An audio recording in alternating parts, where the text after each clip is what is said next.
Hey everyone, welcome back to the Membership IQ. I'm Sarah Sladek, your host, and today we are talking about the sport of tennis.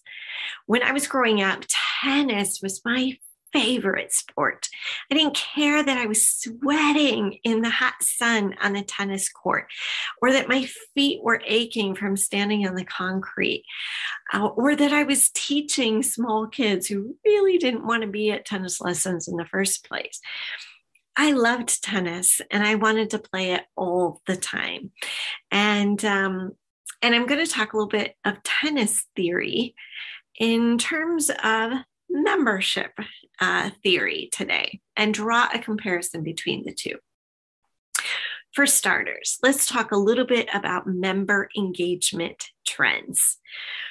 When I was first starting out studying member engagement trends, I was beginning to, first of all, having worked for an association myself, I was beginning to observe that there was a trend happening where the experienced, more seasoned, loyal members, largely the baby boomers, who were raised to join associations and to value membership and to literally invest in membership. I started to see that there was a trend towards Gen Xers at that time, followed by millennials, that there was less interest in joining an association. And much of my career has been dedicated to figuring out why that happened. And so in a nutshell, we started to see some real demographic shifts. We started to see economic shifts. We started to see advancements with technology. And all of these things combined started to change member value and what members wanted from their membership experience. When I first started looking at all this data, membership organizations looked a lot like this. On this screen, and if you're not seeing this on video, I'll explain this to you in audio. You're seeing a tennis ball with a little pie chart on it. Kind of looks like Pac-Man, I guess. But it represents 80% and 20%. 20% is shaded. 20% of membership communities were coming in. They were younger, they had different ideas, and they were pushing associations to really rethink and modernize the membership experience. So we were starting to hear things like change the membership model. What's the value proposition? What's in it for me if I join this association? In turn, we started to hear a lot of association diehards, people who've been there for a long, long time, big fans, loyal to their association. They were starting to push back themselves and starting to say things like, you know what? If we spend all of our time trying to engage these new people with new ideas, how are we going to keep our current membership engaged? Is that going to create a whole lot of problems? In other words, to shorten it up, we started to hear this tug of war emerging between the 20% and the 80%. 20% of new people were coming in with new ideas to associations, and the 80% were pushing back. And they were saying, we've always done things this way, take it or leave it. And they were saying, how are we going to engage new people, young people, without alienating our most loyal members? And so there was this tug of war that emerged and a great deal of anxiety. Meanwhile, you have 20% of members, new ideas, new voices, new perspectives, who are starting to say, I don't want to be part of this community. I don't feel like I'm included. They aren't modernized at all. They're old-fashioned, they're traditional, and they're hierarchical.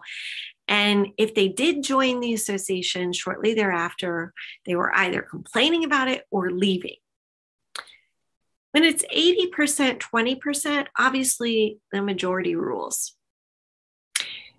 And associations started to see decline. And that 20% over time has grown. So right now, what I am seeing is that 60-40 rule, as I mentioned earlier. Now it's not 80%, 20%. Now that 20% has grown to 40%, and the 80% has gone down to 60%. And something really fascinating is happening in associations right now. I'm seeing it across the board repeatedly in the data, the 60-40. Even associations that have somewhat stable memberships, when we get into the data, we see that 60% are contemplating, they might be loyal, but they're on the verge of moving towards less engagement, meaning they're really seriously considering either retirement, or they're considering leaving the association, or they're considering a career change. In any case, they're not exactly as stable as they used to be, that population. Meanwhile, we have the 40%, new ideas, new people wanting to come in the door, pushing their change-making agendas, and they're starting to stay a little bit longer in the association.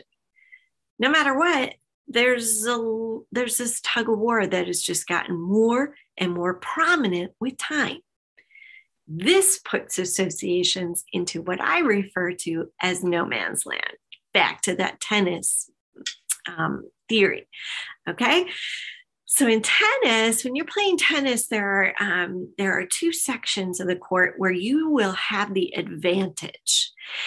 And the section on the baseline, that's where you hit those baseline shots.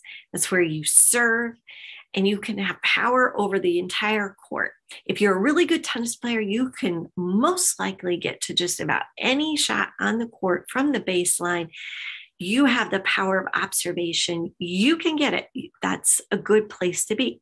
The second best place to be on the court, or first, depending on your preference, is at the net. So in the middle of a tennis court, there is a white line that kind of divides the court. And so from that line up to the net is also an advantage when you are competing. In this section, you're at the net and you can stop most any shot. Even if the ball lobs over your head, you can usually run and get to it or overhead shot it. In any case, most of the shots in tennis are won at either the net or the baseline. But there is another section on the court that's referred to as no man's land. And this is the section between what's called the service line, that halfway mark on the tennis court. And it's between that line and the baseline, the back part of the court. There's this huge empty space on the court with no lines on it. This is called no man's land because if you get stuck there, so to speak, you're at a disadvantage. You're no longer at an advantage on the court because most of the shots are going to come towards your feet. You're going to be caught off guard, or most of them are going to be too high and you have to back up to hit it. It's just an awkward place to be on the court. It is not an advantageous place to be. And this is what I'm thinking with the 60-40 rule. When we start to see an extensive disengagement happening, and we start to see flat and declining membership trends like we've seen for quite some time now, we're really at risk in that 60-40 zone of becoming 50-50. So let me explain. As I mentioned, it wasn't that long ago, we were at 80-20. Meaning most of the people were pretty happy. As new voices were coming in, they were getting louder, but they were being squelched. Not a good place. I'm not saying that, but I'm saying that associations still had a stronghold on the membership community and the outcomes in that community. Now that we've shifted to 60-40, we're really close to, first of all, that indicates there's greater conflict within the membership community, more restlessness in the membership community, and we're dangerously close. That 40% of new could increase to 50%. That's not a bad thing because we have to be succession planning and bringing in new ideas and new people. Definitely. Preferably, it would be a lot more than just 40%. But that 40% has been slow to grow because they've been squelched by the majority voices. And as that 60% comes into play, which is obviously smaller than the 80%, that indicates that there's a lot of turnover happening career-wise, membership-wise. It's a revolving door. People are leaving, and those majority voices are getting smaller, and they're more susceptible to leaving the association. This puts the association in no man's land. It's not a competitive advantage. Yes, the positive voices could increase. The new ideas, new people should increase, should have considerably more by now. But there's also a risk. There's also a risk that the really loyal members that have been there for a while, that they will decrease substantially more. And if an association doesn't have a succession plan in place, if you don't have a pipeline of new members coming in to replace the members who are leaving, you end up in that scenario of, number one, a lot of people not feeling very happy with the association. Number two, a lot of people leaving the association. And number three, the struggle of more people leaving the association than are joining. The 60-40 rule that we're seeing is dangerous no man's land territory. And when we hear comments like, because I still hear them, things like, we've always done it this way. Why would we want to change? Why do we need new ideas, new people? We have traditions to uphold. But if we bring in some new people and we risk everything, we could fail. If we bring in some new people, how do we keep those loyal people engaged? This is the wrong attitude and the wrong approach. By saying this and proceeding with caution, you're squelching any momentum. You're killing any inspiration. You're burning out your current members, whether you realize it or not. And you're operating from a place of fear of change. And unfortunately, associations have been operating from that fear of change for far too long. And that's why we're in this 60-40 zone that could go one way or the other. You're in no man's land, and you either have to get up to the net or back to the baseline. Whatever it is, you got to get to higher ground, competitive ground, and play the game the right way.